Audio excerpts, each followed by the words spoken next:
No quinto livro da série, A Cruz de Fogo, que na minha opinião é um dos melhores, é um dos livros que eu mais gosto, porque eu acho que, comparado com o volume anterior, Os Tambores de Outono, ela conseguiu dar destaque para alguns personagens que no Tambores de Outono tem destaque, mas que ela não tinha conseguido ganhar a simpatia, o carinho dos leitores para esses personagens, pelo menos para essa leitora aqui. E aí ela consegue fazer isso aqui na Cruz de Fogo, que é o quinto volume. E é um livro também que ela, me parece, ele equilibrou melhor ação e introspecção, né? Você tem muitos pensamentos dos personagens, você tem bastante ação, mas não tem aquele ritmo vertiginoso que, por exemplo, tem muito no Resgate no Mar. Tem momentos em que você tem tanta correria no volume 3 que parece que não tem tempo para os personagens pensarem um pouco, refletirem um pouco, trocarem suas impressões sobre aquilo que eles estão vivendo. É meio acelerado, né? Acelerado excessivamente, no meu entender, no volume 3. Mas aqui isso não acontece. Em A Cruz de Fogo, a Claire e o Jamie continuam, né, na América, né, estão prosperando ali, dentro das condições que os britânicos lhes permitem. A Claire está exercendo a medicina, ainda que olhada sempre com desconfiança por alguns, né, de um modo geral, por aqueles que ainda não têm contato com ela e com o marido. O Jamie, que é um líder nato, ele ganha ascendência sobre aquele grupo ali que está naquela região daquelas fazendas, né? Daquela região ali que lhe foi cedida pelo governo britânico, e ele se torna automaticamente, até sem ele pedir por isso, ele vai se tornando um líder, aquela pessoa a quem os outros buscam, a quem os outros consultam, né? Ele é um líder assim natural, as pessoas logo se voltam para ele, homens, mulheres se voltam imediatamente para ele. E em A Cruz de Fogo a gente tem, como eu falei, alguns personagens que estavam ganhando destaque no volume anterior, no Tambores de Outono, e que eu acho que eles ocupam espaço demais no Tambores de Outono porque eles não conseguem, para mim, não conseguiram ganhar o meu carinho. Mas aqui, um desses personagens é o Roger. Quem já conhece a série sabe quem é o Roger. E ele tem muito espaço nos Tambores de Outono, e aquilo me incomodava porque não é um personagem que eu estivesse gostando. E aqui ela conseguiu tornar o Roger aquela figura de carne e osso e sangue. Aquele personagem que você sente junto, que você sente a dor, sente as preocupações dele. Inclusive aqui ele enfrenta muitas situações dramáticas. Ele faz parte desse clã, né, formado pela Claire, pelo Jamie. Ele está em torno desse grupo. Eu não quero dar muitos detalhes, porque senão eu vou fazer mais spoiler do que eu já estou fazendo. Mas é o livro, enfim, que o Roger ganhou o meu carinho e ganhou o meu respeito.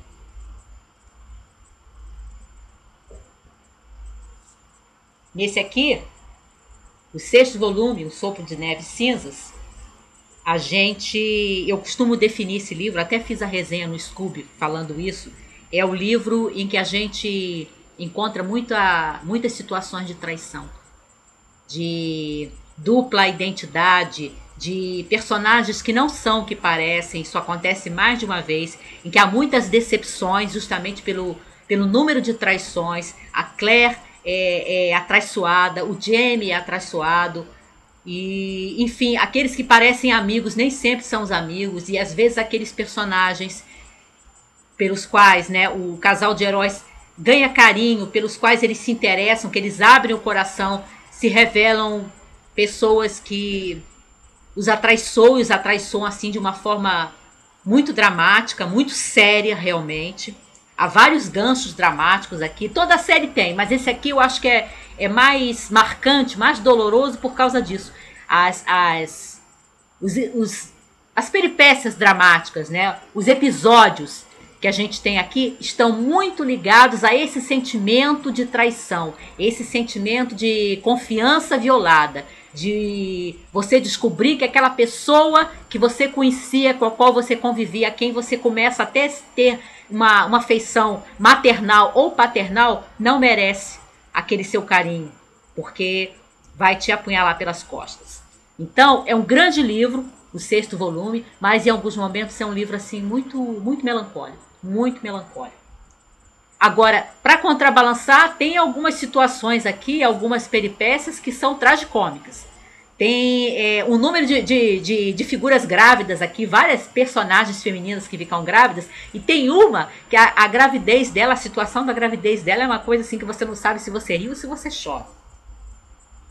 Mas eu acho que, de um modo geral, te dá mais para rir. E o último até agora, o 7º volume, Ecos do Futuro, que é aquele livro que eu mencionei quando eu falei, esse está entre as minhas melhores leituras de 2012, e é realmente um dos melhores que eu li em 2012, ficou nos meus 8 melhores, mas é um livro em que ela terminou de uma forma, ela criou uma situação no final desse livro aqui, por isso eu estou ansiosa pelo volume 8, que eu não teria feito, mas como eu falei mesmo no Melhores Leituras de 2012, eu não consegui ficar com raiva dos personagens, eu não consegui ficar indignada com eles. Ela me deixou, a autora criou uma situação e envolveu personagens assim que ela já tinha feito com que eu gostasse tanto. Personagens de primeiro plano e outros que não são personagens de primeiro plano, mas pelos quais eu já tinha carinho, que eu não consegui ficar com raiva dos personagens. Eu fiquei assim, muito confusa, emocionalmente muito confusa. Mas é muito bem escrito também, é uma história, nesse volume aqui a gente já está entrando nas guerras de independência, em 1776, né, nesse livro. Esse aqui é só uma das partes, é porque os livros são enormes, então eu desencapei só a segunda parte, mas tem outro aqui, de Ecos do Futuro, e é muito bom, só que tem essa questão, esse episódio, essa situação que ela criou no final do livro, e aí ela termina esse volume com os personagens descobrindo que estão diante daquilo, né? Um personagem descobrindo que aquilo aconteceu com os outros dois, e aí você fica assim, e agora? Bom, não dá para a gente fazer uma avaliação para uma história que não está completa. É muito diferente você falar de Outlander e falar, por exemplo, como eu falei em 2 vídeos, de Em Busca do Tempo Perdido, do Proust. Não estou comparando porque são estilos muito diferentes, são propostas muito diferentes. E eu não vou diminuir a série Outlander por se tratar de entretenimento, porque eu acho que eu já falei isso em outros vídeos. Eu acho que se um livro entretém, e se ele faz isso muito bem, ele pode ser, e muitas vezes é, grande literatura. Mas não dá para falar de uma maneira, vamos dizer, definitiva o que eu acho, com uma série que ainda não terminou. Não é como, por exemplo, você falar de As Crônicas de Nárnia, ou de Em Busca do Tempo Perdido, ou de O Senhor dos Anéis, que são séries que já estão todas no mercado, já está tudo publicado, todos os leitores, né, podem ler tudo de uma vez para ter aquela opinião final, definitiva. Mas o que eu acho até agora? O que eu acho de Outlander?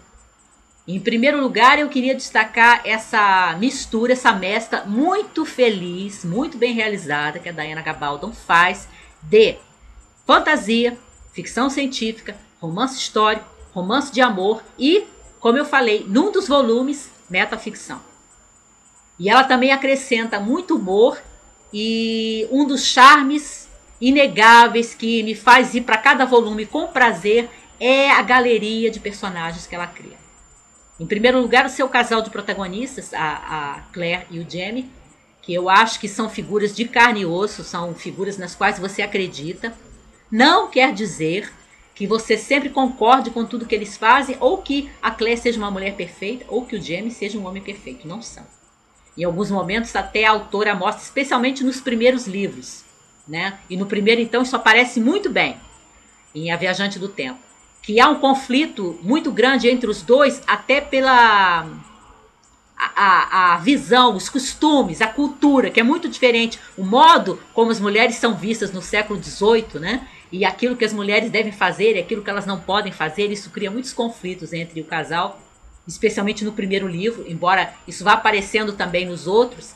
Mas o interessante, uma das coisas bacanas que a autora faz, é, na medida que ela acompanha esse casal maravilhoso, que é um casal assim que eu gosto muito, com certeza o meu casal favorito da literatura contemporânea, mostrar como eles vão vencendo as diferenças, como eles vão, um cede um pouco, o outro cede um pouco, um procura entender o ponto de vista do outro, e eu acho que não pode haver quando você vai lendo mais e vai lendo, eu não quero falar muito porque senão vou acabar contando a história, mas quem vai lendo e acompanhando a série, e acompanhando os problemas de convivência dos personagens, né, do casal, uma das coisas, uma das grandes sacadas, me parece, da Diana Gabaldon é mostrar como um relacionamento evolui, como um relacionamento cresce, como um relacionamento amadurece e como essa relação vai ficando cada vez mais bonita.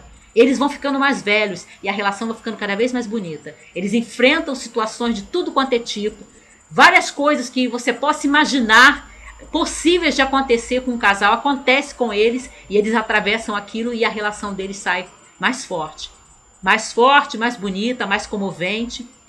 Esse é o lado de história de amor da série, que é bem forte e eu não vou negar que eu gosto muito, como eu falei, eu gosto muito do casal, mas não vou deixar de lado os outros personagens. Eu falei que há uma galeria de personagens na série que se destaca.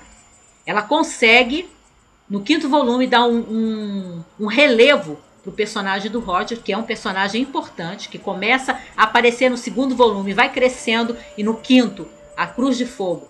Para mim, ele finalmente ganhou aquela substância, né, de figura de carne e osso, de sangue, que você torce pelo Roger, você se preocupa com ele, você fica aflita com algumas das escolhas que ele tem que fazer, com algumas experiências dramáticas, né, dolorosas que ele enfrenta.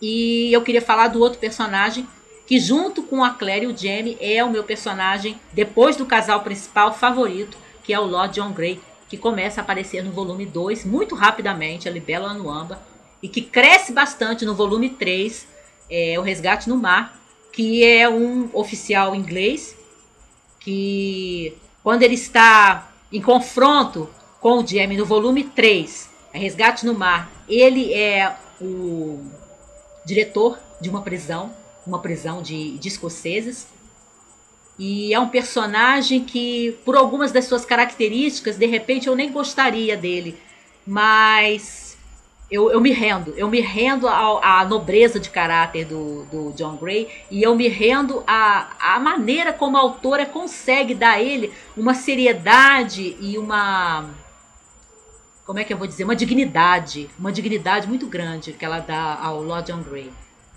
E ela depois, como se como leitor tivesse acertado, puxa, esse é o personagem mais bacana depois da Claire e do Jaime dentro da série. E parece que a própria Diana acha isso porque ela criou depois uma série especialmente para ele, né? Especialmente pro Lord John, que infelizmente ainda não está traduzida no Brasil, nem editada, infelizmente. O que mais? Eu gosto da pesquisa histórica que ela faz. Quem gosta de história da Inglaterra, história da Escócia, história do período da América pré-guerras de independência, não vai ter, no meu entender, não vai ter do que se queixar. Inclusive no último volume que saiu até agora, que é o Ecos do Futuro, a gente tem ela até criando cartas, né, dos soldados, dos oficiais, escrevendo e mantendo contato uns com os outros, escrevendo para casa, que me fez lembrar um livro, que o filme é muito mais famoso que o livro, me parece, que é o E o Vento Levou, porque no Vento Levou, a Margaret Mitchum também cria uma porção de cartas dos soldados escrevendo para casa, né, na época da Guerra da Secessão.